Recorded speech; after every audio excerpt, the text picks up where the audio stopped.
जो अपने बेहतरीन इंफ्रास्ट्रक्चर के लिए जाना जाता है। एक ऐसा देश जो दुनिया की दूसरी सबसे बड़ी इकोनॉमी बनकर बैठा हो, एक ऐसा देश जो दुनिया की मैन्युफैक्चरिंग का जिम्मा उठाए बैठा हो, उसे क्या कहेंगे? एक डेवलप्ड इकोनॉमी या फिर एक डेवलपिंग इकोनॉमी? अगर आप सोच रहे हैं कि ऑब्वियस सी बात है, मैं चाइना की बात कर रहा हूं और चाइना एक डेवलप्ड इकोनॉमी तो बना ही होगा, लेकिन आपका जवाब बिल्कुल गलत है। China is still a developing economy. ये मैं नहीं कह रहा, ये कहना है यूनाइटेड नेशंस का, ये कहना है वर्ल्ड ट्रेड ऑर्गेनाइजेशन का, क्योंकि उनके जो क्राइटेरियाज हैं उसके हिसाब से चाइना अभी भी एक डेवलपिंग इकोनॉमी का स्टेटस रखता है। और ये चाइना के ऊपर है कि वो अपने आप को किस तरह से व्यू करता है। और डेवलपिंग इकोनॉमी के जितने भी बेनिफिट्स और जितने भी फायदे होते हैं ना, चाइना उसका भरपूर फायदा उठा रहा है। तो आज जानने की कोशिश करते हैं कि चाइना का जो वर्चस्व है, इसे बदलना इतना क्यों मुश्किल है? चाइना ने ये मुकाम कैसे हासिल किया है? वो कैसे दुनिया भर में अपनी बादशाहत कायम करता है? और आगे चलकर उसके क्या फ्यूचर गोल्स रहने वाले हैं?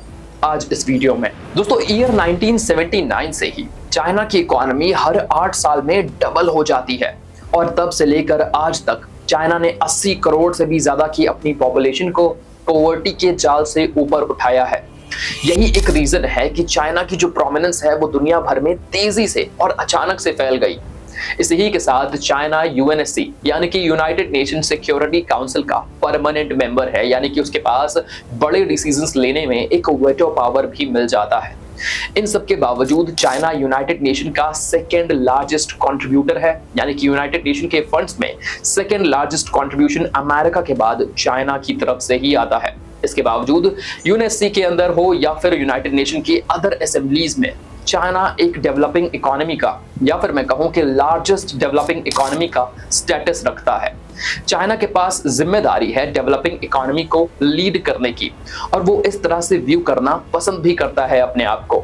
चाइना को लगता है कि वो इस वक्त ग्लोबल साउथ की आवाज है।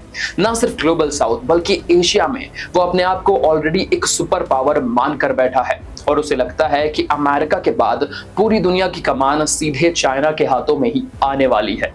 हम ऐसा क्यों कह रहे हैं? उसके पीछे कुछ बड़े रीजंस हैं। दोस्तों, चाइना अपने डोमिनेंस की शुरुआत यूनाइटेड नेशन से ही कर चुका है। यूनाइटेड नेशन के अंदर 134 से भी ज्यादा ऐसे देश हैं जो इस वक्त डेवलपिंग नेशन की कैटेगरी में आते हैं, जो चाइना के साथ ट्रेड करते हैं। कई बार उनका ट्रेड डेफिसिट भी रहता है चाइना के साथ, और वहीं पर कई डेवलप्ड नेशंस भी ऐसे हैं जो चाइना के साथ ट्रेड करते हैं, जिनके इंपोर्ट्स निर्भर करते हैं चाइना के ऊपर, वो भी इसका पार्ट है। 28 से भी ज्यादा ऐसे डेवलप्ड नेशंस जैसे कि अमेरिका, ऑस्ट्रेलिया, कनाडा, यूरोप इसका पार्ट है।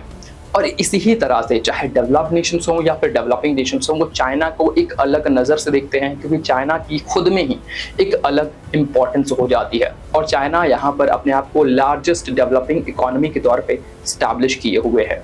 साल 2019 की ही बात करें तो उसने FAO यानी कि फूड एंड एग्रीकल्चरल ऑर्गेनाइजेशन में अपने रिप्रेजेंटेटिव को डायरेक्टरेट जनरल की पोस्ट में स्टैब्लिश करवाया, और वो स्टैब्लिशमेंट हुआ दुनिया भर के नेशंस के सपोर्ट के साथ। उसने अलग अलग नेशंस को मोबिलाइज किया और उनका समर्थन लिया। उसके बाद से उसने अपने रिप्रेजेंटेटिव्स को UN की बैठक में अलग अलग जगह स्टैब्लिश करना शुरू किया। साल 2015 से ही चाइना ने ये चलन तेजी से बढ़ाया है। जब हम देखते हैं कि दुनिया भर में UN के जो रिप्रेजेंटेटिव्स होते हैं वो डेवलप्ड इकोनॉमी से आते हैं, चाहे यूरोप हो या अमेरिका हो, वहाँ से ज़्यादा रिप्रेजेंटेटिव्स आते हैं यूनाइटेड नेशन के। लेकिन चाइना कोशिश ये कर रहा है कि उसके नुमाइंदे, उसके रिप्रेजेंटेटिव्स UN का हिस्सा बने, और इसका फ़ायदा उसे मिलता है। जब भी कोई भी कॉन्फ्रेंस बीजिंग के अंदर होती है, चाइना के अंदर होती है, तो अक्सर ह्यूमन राइट्स पर चाइना को कई बार छूट मिल जाती है। आपको उइगर मुस्लिम्स के बारे में पता होगा। उइगर मुस्लिम्स को लेकर दुनिया भर में बहुत ज़्यादा कंसर्न जताया जाता है, लेकिन डायरेक्टली कोई नेशन चाइना का नाम नहीं लेता है।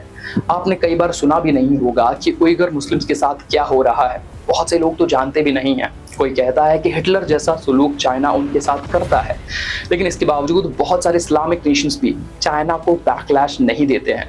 तो आप देख सकते हैं कि चाइना ने जियोपॉलिटिकली ही कितनी बड़ी जीत हासिल की हुई है कि आज दुनिया भर के नेशंस उस पर इतना निर्भर कर चुके हैं कि उसकी क्रिटिसिज्म भी दबे मुंह के साथ करनी पड़ती है। दोस्तों, UN के अंदर चाइना का दबदबा कुछ इस तरह से हो गया था कि बेल्ट एंड रोड इनिशिएटिव, जो चाइना का एक फ्लैगशिप प्रोग्राम है, उसकी शुरुआत करते ही UN ने उसे पूरा सपोर्ट दे दिया, पूरा समर्थन। लेकिन फिर बाद में अमेरिका को ये मुसीबत समझ में आई, तो अमेरिका ने थ्रेटन किया कि वो यूएन के अंदर अपनी कॉन्ट्रीब्यूशंस को कम कर देगा। इसके बाद यूएन एक न्यूट्रल पाथ पर आ पाया। तो आप देख सकते हैं कि यूएन का कितना ज़्यादा इस्तेमाल चाइना ऑलरेडी कर चुका है। इसी ही के साथ अगर हम वर्ल्ड ट्रेड ऑर्गेनाइजेशन की माने, तो वर्ल्ड ट्रेड ऑर्गेनाइजेशन कहता है कि वो नेशंस जिनकी पर कैपिटा इनकम $12,000 से ज़्यादा है, तो वो नेशंस आ जाते हैं डेवलप्ड नेशन की कैटेगरीज में। लेकिन यहीं पर चाइना को इस डेफिनेशन के हिसाब से काफ़ी बेनिफिट मिलता है। चाइना की जो पर कैपिटा इनकम है ये $8,000 से ज़्यादा ही है। उस हिसाब से भी देखें तो WTO के बहुत सारे जो ट्रेड एग्रीमेंट्स होते हैं, जो ट्रेड रिलेटेड मैटर्स होते हैं, वहां पर भी चाइना फायदा उठाता है। हालांकि WTO का ये जो क्राइटेरिया है ये यूनाइटेड नेशन के लिए कोई मैंडेटरी नहीं है।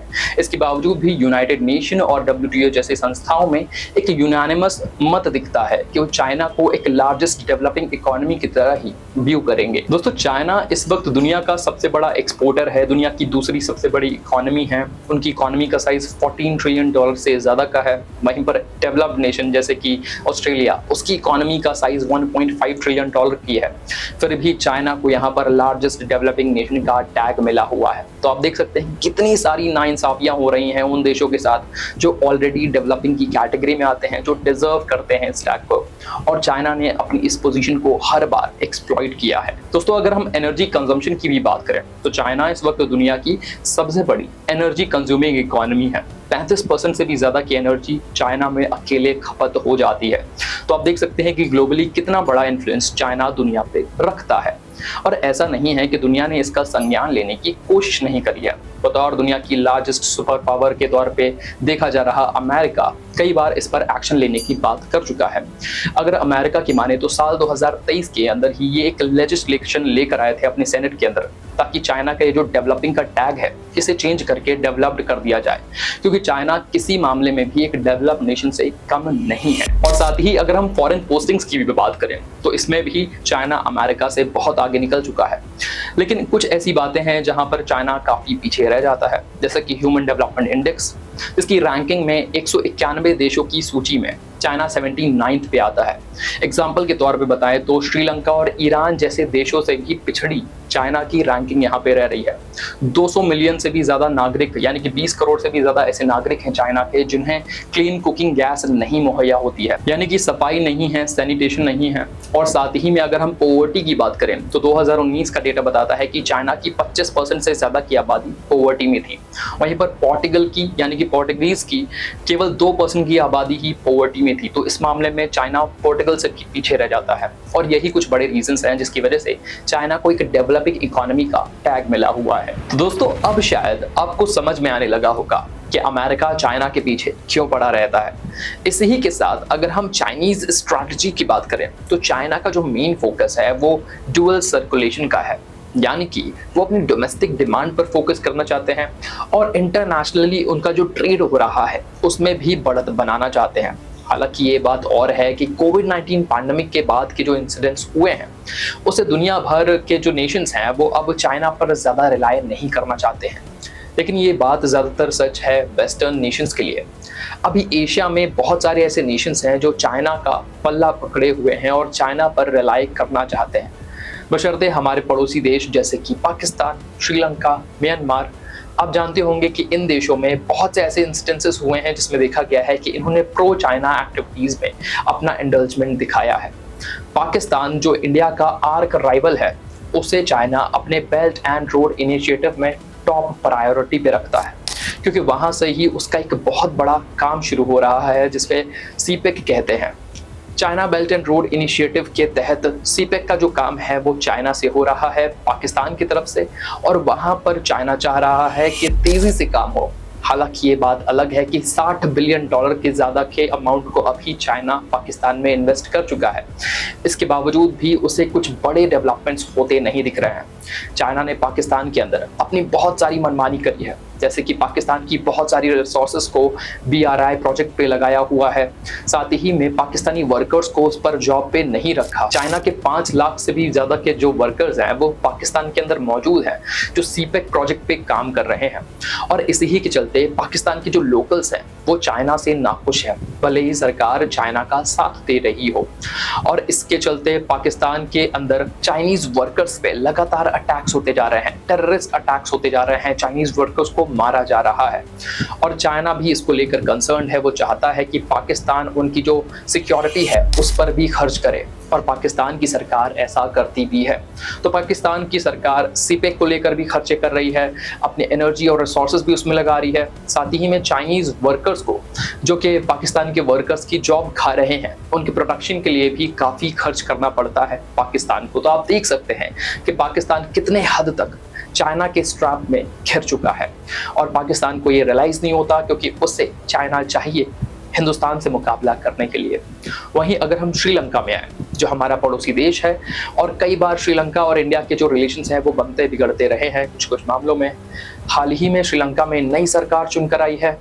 अरुणा कुमारा जो अभी नए प्रधानमंत्री बने हुए हैं श्रीलंका के, उनके जो रिलेशंस हैं वो चाइना के साथ अच्छे रह रहे हैं। वो मार्क्सिस्ट आइडियोलॉजी के हैं, कम्युनिस्ट आइडियोलॉजी वाले चाइना के साथ अरुणा कुमारा के जो रिलेशंस हैं ये श्रीलंका के लिए अच्छे नहीं हैं। क्योंकि लास्ट बार हमने देखा कि जिस तरह से श्रीलंका चाइनीज ट्रैप के अंदर दबा था, उसमें मदद करने इंडिया ही आया था और किसी नेशन ने मदद का हाथ नहीं बढ़ाया था। श्रीलंका के अंदर जो अनरेस्ट हुआ था उसमें भी भारत ने अपनी बड़ी भूमिका निभाई थी, लेकिन श्रीलंका की जो करंट गवर्नमेंट है वो अभी चाइना लीनिंग रह रही है। वहीं बेल्ट एंड रोड इनिशिएटिव में म्यांमार की भी एक बड़ी भागीदारी होने वाली है। म्यांमार जहां पर सत्ता परिवर्तन हो चुकी है, मिलिट्री का शासन है, और म्यांमार गैस पाइपलाइंस के मामले में भी जो बे ऑफ बंगाल से जाती हैं, चाइना के अंदर अपनी सप्लाईज देती है, उसमें भी चाइना के लिए क्रूशियल हो जाता है। लेकिन चाइना के साथ म्यांमार में भी वैसा ही सलूक हो रहा है जो पाकिस्तान के अंदर हो रहा है। म्यांमार के अंदर भी बहुत सारे ऐसे गुट हैं जो चाइनीज वर्कर्स पर अटैक करते हैं और इस प्रोजेक्ट को सक्सेसफुल नहीं होने देना चाहते हैं, और ये एक बड़ा कंसर्न चाइना के लिए बना हुआ है। वहीं अगर हम वेस्टर्न नेशंस की बात करें तो अमेरिका के बारे में आप जानते हैं, जैसे हमने बात की कि अमेरिका चाहता है कि चाइना को ये जो अनड्यू फेवर दिया जा रहा है ये ना दिया जाए। इसीलिए बहुत सारे ऐसे ट्रेड हैं जिसमें अमेरिका ने कुछ बड़े फैसले ऑलरेडी ले रखे हैं। अमेरिका ने चाइनीज सोलर सेल्स के ऊपर 100% का इंपोर्ट टैरिफ लगाया हुआ है। ईवीज की बात करें जो चाइना से आती हैं, उनके ऊपर 50% से भी ज्यादा का इंपोर्ट टैरिफ लगा हुआ है, और एल्युमिनियम प्रोडक्ट्स पर 25% से ज्यादा का टैरिफ अमेरिका लगाता है। और यहाँ पर ये बात देखनी इंटरेस्टिंग है कि दुनिया का 85% से भी ज्यादा का जो सोलर सेल प्रोडक्शन है ये चाइना कंट्रोल करता है। साथ ही में अगर हम सिलिकॉन वेफर्स की बात करें जिनका इस्तेमाल होता है सिलिकॉन चिप्स बनाने में, उसको कंट्रोल करने के मामले में चाइना दुनिया में सबसे ज़्यादा आगे है। 97% से भी ज़्यादा की जो सप्लाई है ये चाइना कंट्रोल करता है। तो आप देख सकते हैं कि अमेरिका और यूरोपियन नेशंस चाहे जो भी कर लें फिर भी वो कहीं ना कहीं पीछे रह जाएंगे। इंडिया इसका एक बेहतरीन एग्जाम्पल है जिससे आप सीख सकते हैं। 2020 में जब गलवान वैली क्लैश होता है तो भारतीय सरकार बहुत सारे लोन एप्लीकेशंस जो चाइना से बिलोंग करती हैं, बहुत सारे जो चाइनीज प्रोडक्ट्स हैं उन पर बैन लगाती है ताकि उनका इस्तेमाल कम से कम हो। टिकटॉक को भी आसपास बैन कर दिया जाता है।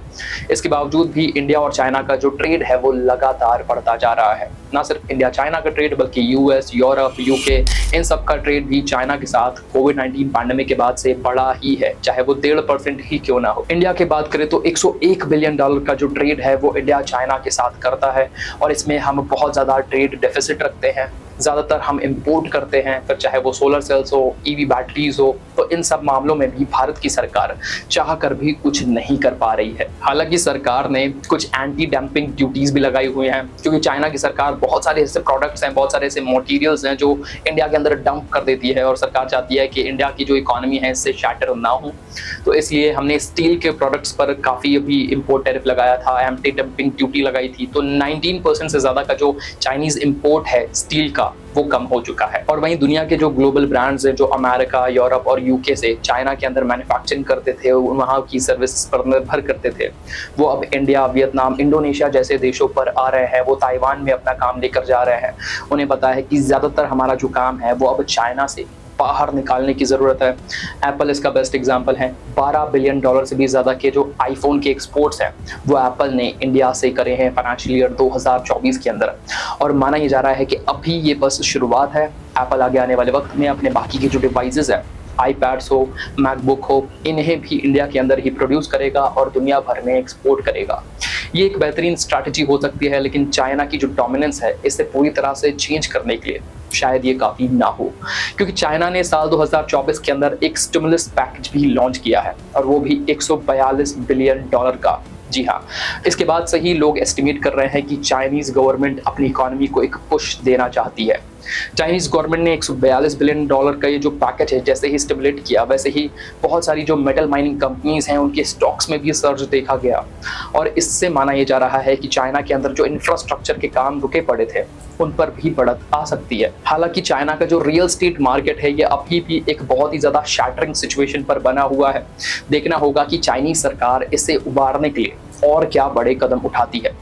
लेकिन दबी आवाजों में लोग अभी भी चाइना के अंदर ये कहते हैं कि शी जिनपिंग, जो कि फिलहाल चाइना के प्रेसिडेंट है, उन्होंने चाइनीज इकोनॉमी का बंटाधार किया हुआ है। शी जिनपिंग को ये डर है कि चाइना के अंदर लोग अगर फ्री स्पीच, फ्रीडम, इन सब की बातें करने लगेंगे तो फिर उनकी सरकार का क्या होगा, जो एकमात्र पार्टी बनी हुई है पीपल्स रिपब्लिक ऑफ चाइना के तौर पे।